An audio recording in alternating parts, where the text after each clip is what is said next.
Gordon was cross. Why should Henry have a new shape, he grumbled. A shape good enough for me is good enough for him.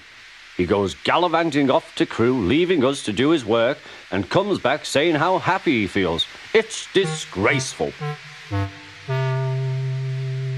And there's another thing. Henry whistles too much. No respectable engine ever whistles loudly at stations.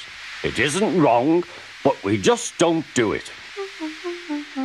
Poor Henry didn't feel happy anymore. Never mind, whispered Percy. I'm glad you're home again. I like your whistling.